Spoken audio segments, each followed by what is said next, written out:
I realize, of course, that, oh, welcome back, everybody.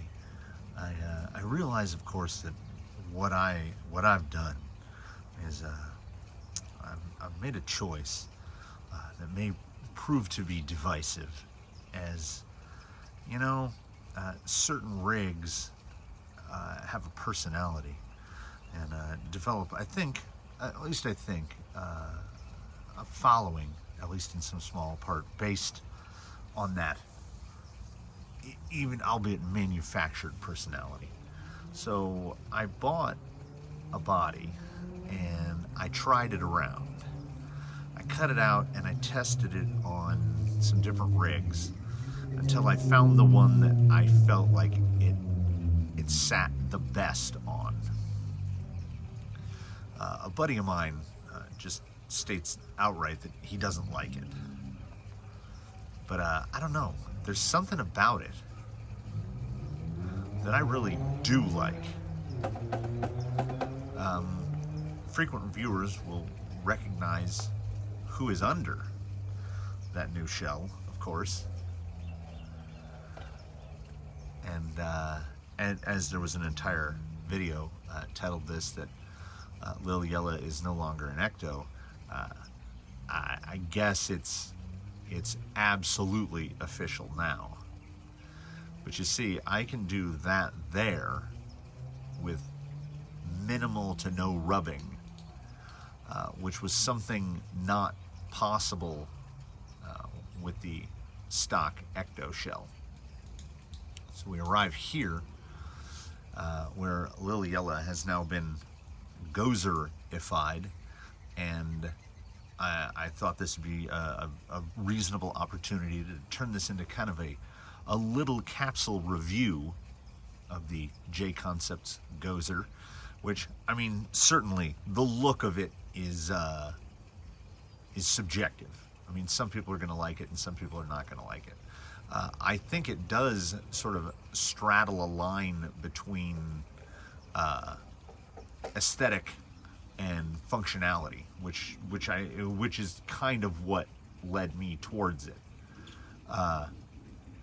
Like I say, I had to make some relatively significant changes in order to fit this to what is essentially at this point now it's Element's version of an SCX 10.2, but with the longer wheelbase. So I don't, as I've mentioned before, I'm not 100% sure what it is, but we'll definitely get a little more into what's going on underneath to get the fitment. I will say at this moment, though, the body is as low as can possibly be mounted. So the way it's shaped with the radical tuck, both front and rear, you can get the body all the way down and have virtually no body interference. Like right there, I'm not even getting rub on the high side. It gets a little rub in the front. I'm not 100% sure where, but when I'm at like when I'm really far into the steering lock, I've noticed I get a little bit of rub. I don't think I quite trimmed the front fenders out enough, but there's no chance of the rear rubbing, no matter how much it deflects. JConcepts sells two versions of this, one in the monster truck section, which is listed as a 12.5 inch wheelbase, and this one in the crawler section with a 12.3 inch wheelbase. And as I mentioned, Lil Yella is a 12.8, but with the big cutouts in the back, it doesn't really matter. I mean, I think that the front of the rear cutout could obviously come back, but we're talking about 0.2 of an inch. So I think even if the monster truck version was on here, the rear fender would have about the same amount of cutout. There's no real place to shift the whole body back, as I think the front tire would then stick too far up out of the front fender well. it's kind of a it's a hybridized fitment, really. As I'm sure I mentioned, it kind of splits the difference between performance and aesthetic. I mean, I like the look of it. It's boxy, and the tuck in the rear is excessive, but because the tuck is so deep in the back there, it really allows it. It's almost like running a half cab, but it runs full. And the length, which I will try to show more closely, the length of the body is effectively perfect to the length of the element rails. See, there's a good shot there of it, like zero rear interference, even at full angle, compression, whatever it's at. It doesn't hit. Try to remember to mention some of the pertinent stuff here. The molding is consistent throughout. It had a particularly aggressive overspray mask, which took a good bit of fighting to get off, because I opted to paint the rockers, and the bed are painted black from the outside, which is pretty simple. You know, you just scribe into the overspray. I don't know if that's a possible way up there. Let's try this guy. This should be no problem.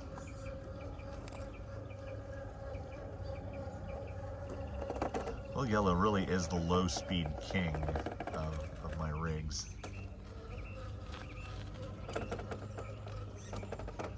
And I'm genuinely surprised at how well Scorpios manage dig. Yeah, there's the tiniest bit of lug touch there at just maximum compression there in the front.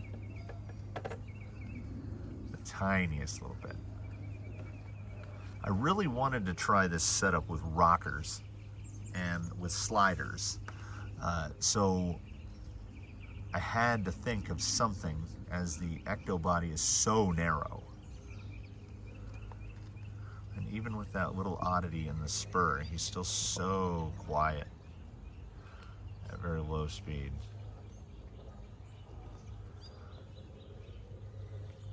I mean, I think the fitment is really quite good. And if you're running anything like a Sendero or something of similar width, the body sits perfectly right in between the sliders. I don't have any complaints. Generally there's something, but I have no complaints. Important, I think, to mention the OE Ecto body, the RTR body, weighs in at 5.5 ounces with the little roll bar and the fake fuel tank and fuel cell, and as it comes, RTR. The Gozer, as cut in its current configuration, is 4.5 ounces. Look how high it can stand up. So it shaves a whole ounce. Now I suppose you could take the roll cage bit off of the Ecto, but I don't know how much it provides structurally, so I never really considered it. What I have noticed in the amount of wheeling that I've done with Liliella in this configuration is that there's definitely more feeling of stability. I don't know why. We're talking about an ounce. The body does sit lower. As I said, I will try to get at least a little bit of a look at how it wraps around the frame rails. And as this isn't an Ecto, you know, there's very little remaining. There's almost nothing remaining of an RTR Ecto, actually. But the rails are there, and I can definitely show the fitment on the rails. And yellow was one that was difficult to roll, and it's exceptionally difficult to roll now due to the shape of the bed and how that bed sits.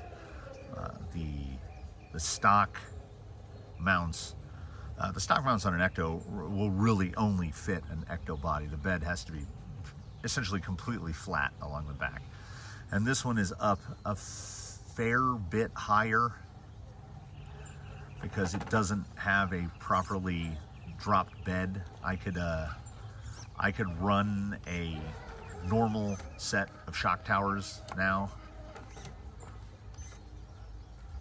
but I'm so comfortable with the setup as it is now, drag brake, that I just left it as is. This body has yet to be upside down, and that line right there usually has some slip to it. Where that driver's rear is, it generally wants to slip out. I don't know if it's the way the concrete went down or the rocks underneath, but I don't know, this thing now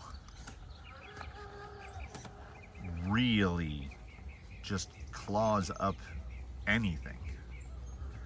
And then yellow was one of the better side hillers just of the whole group. See, that's all powdered out right there. I put my boot into it, and it kind of mashed out, but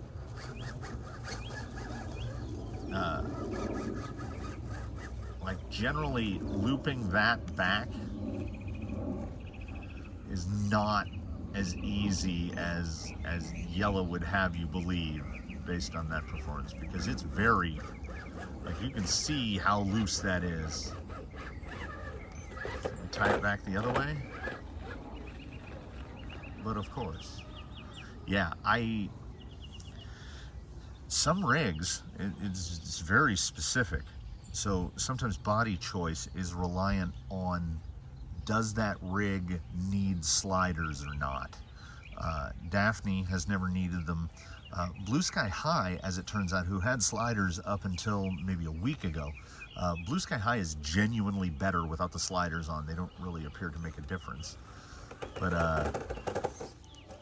that's very loose. Yella has benefited from sliders, to be sure, and can just do some ridiculous stuff.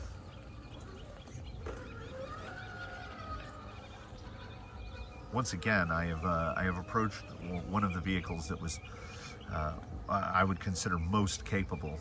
This is just steady throttle, and made it more capable. And this one I don't understand how it worked. Changing the body, unless you're, shedding a bunch of weight, should not result in a measurable performance increase in general, I don't think. But it has here. I thought for sure I was gonna just roll this. Yeah, I got really stuck in there. All right, now straight up the middle part here. I've not done a ton of wheeling with Yella on the Scorpios.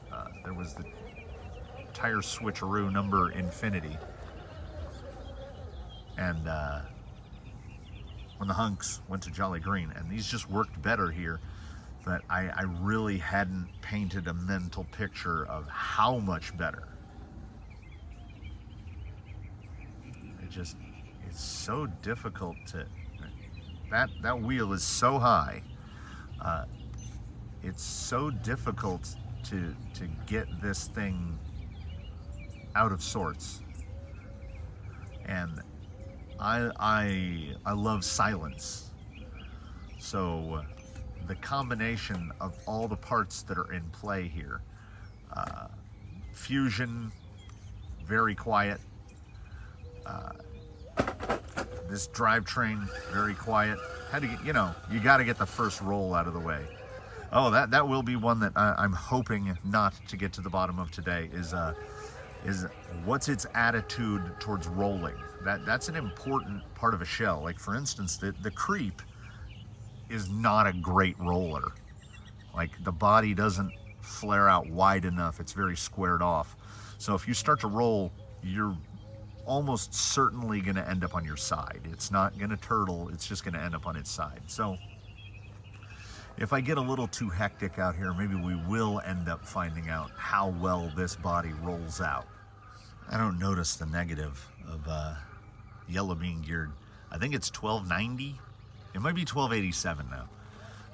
Until you have to drive a long distance because you can't carry everything at once. So you drive Little Yellow from one side of the yard to the other, and his top speed is,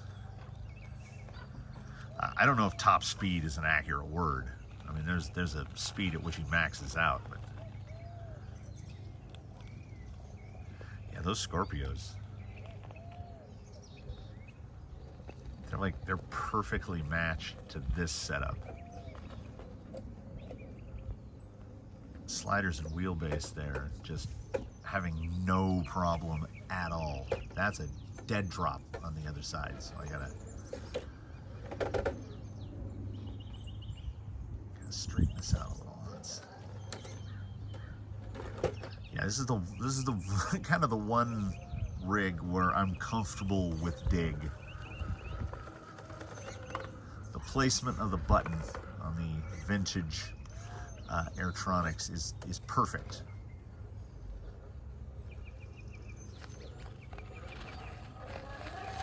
Let's try the other way up that. Yeah, this body just it doesn't rub.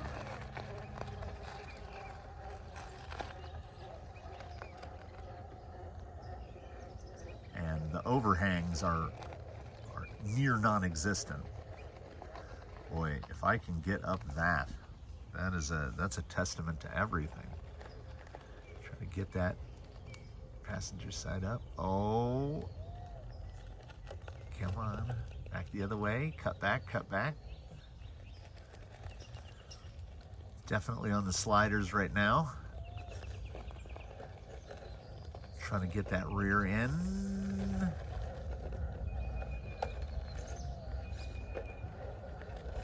Trying to find any bit of traction, and there we are.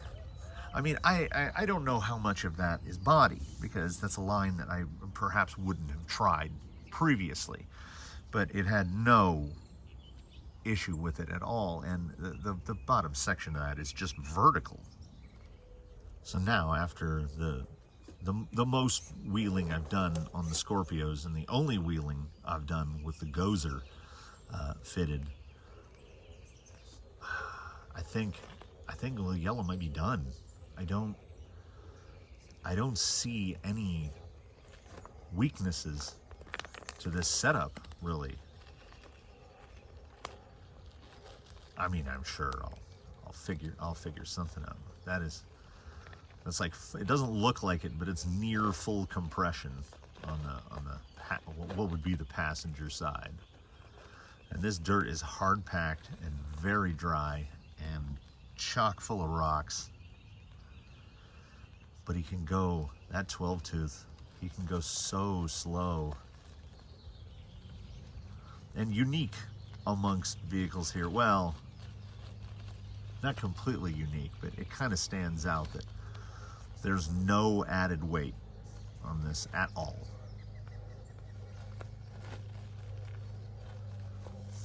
Yeah, the Scorpio would probably be a really good trail tire, but it also happens to climb rock really well, because this is definitely cut up and mixed. It's tough even to pull the rear end around because everything just wants to slide. And it's not too hot and it's not too cold, and there's a nice overcast, and I could wheel this thing around and just ramble on about it all day long, but let's take a look at what's going on underneath and how it fits the frame, and try to keep this down to, you know, at least sitcom length, right? The initial temptation was to really go crazy with the decals, but the more I dug through my enormous collection of unused stickers, nothing was jumping out at me as anything that kind of went with the geometry of it, the crazy B-pillar and C-pillar shapes. So it's got, I don't know, half a dozen decals on it. As I mentioned, it's down pretty much as low as you can go. The included body mounts, you can't get them low enough. So that's 1 millimeter, and then the O-ring. So it's up 2 millimeters from the top of the tower. And then in the rear, I think these are 10.3. I mean, you could do whatever. Like, you could have come off of towers, because you're not restricted to the lean forward. I could have a tower that's straight up and down, but we're adapting the body to the build and not vice versa. So I moved them as far forward as I thought was necessary. The end of the body it's a finger from the back mount, so it sticks out. Actually, it sticks out less than the OE Ecto body. And then in the front, it's effectively just right touching the end of the rails. And I got it mounted down so low that I had to make little notches to clear the frame, which is something that folks might not want to do. And with how light the shell is at 4.5 ounces, you could mount it much higher and it would be fine. But I really wanted it right up against the slider, and the height of it is pretty much perfect. That's right where I wanted it. So you can see the width is the exact width of the Enduro or Sendero or whatever they're for. I knew I wanted side skirts with mounts for sliders on them. So it sits great. It doesn't rub. At full suspension, the only place you'll get a little bit of rub, and even there, I got it cut back just right. When it's under weight, it can rub a little there, and I could have trimmed out a little more, but figured it's fine.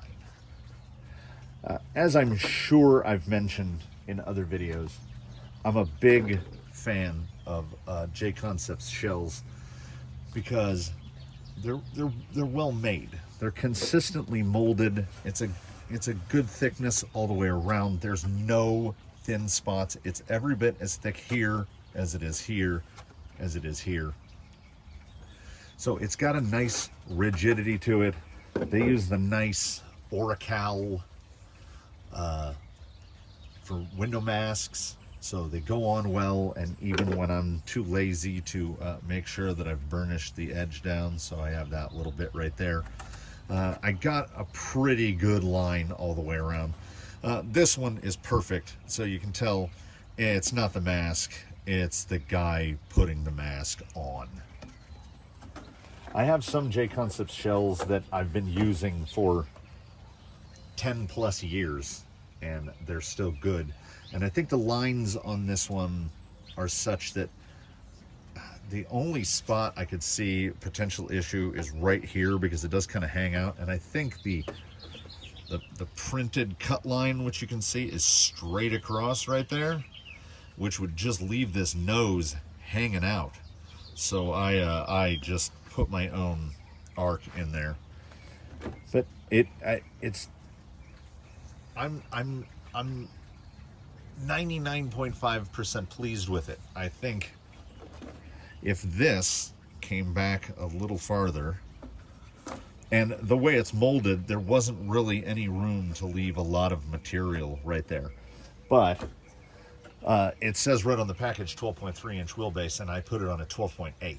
So those would be theoretically a half an inch forward, which would bring that gap in a good. It's not an enormous gap as it is, but it would really tighten that gap up. So there is a JConcepts Gozer mounted on what was once upon a time an Element Ecto, and I could see how people would be like, oh, I don't like that. I mean, it certainly does have a, I'm sure, intentional little bit of a forward rear end look to it, but it's obviously not licensed, as they just put a little JConcepts oval in the back. And in the front, like, no provision for headlights or anything. It's just a big old grill. And I'm fine with that. I really like the look of it. I like the handling of it.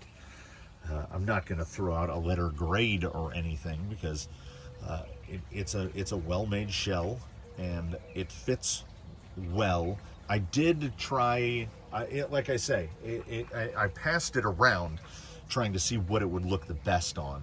And getting one of these on a TRX4, there's going to be cutting. The rear frame rails on Daphne, the rear of the frame rails on Daphne were about here. So I wouldn't say recommended as a plug and play if you're going to try to put this on a TRX4. The fitment on Element is great, so the fitment on like an SCX 10.2 or anything similar should be great.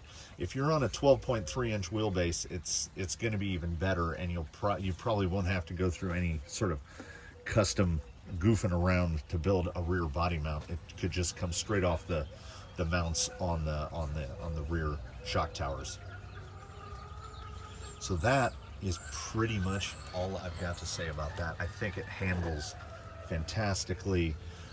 There's virtually no rubbing, and if I had done the tiniest bit more trimming, there would be none, which I will mention right there at the end. What I do is I get the body cut, I get all the posts set, everything where I want it, and then I bring it out and I very lightly drive it, making sure not to roll it, not to just nice and slow, and any spot this rubs will leave a little burnish mark on the shell, and then you just Dremel that part off.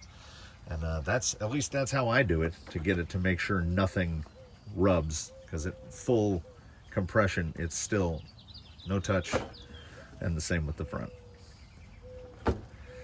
So whether you like the look of it or not, that's one man's treasure is another man's trash, I suppose. But I really like it. And I've managed to paint 2 bodies in 2 days, which for me is nothing short of a breakthrough. So thanks for checking this one out. And I don't know what I'm doing from here on. I was planning on doing a 6-gate, but it's both nice out and not nice out enough. So I did this instead. Hope you enjoyed.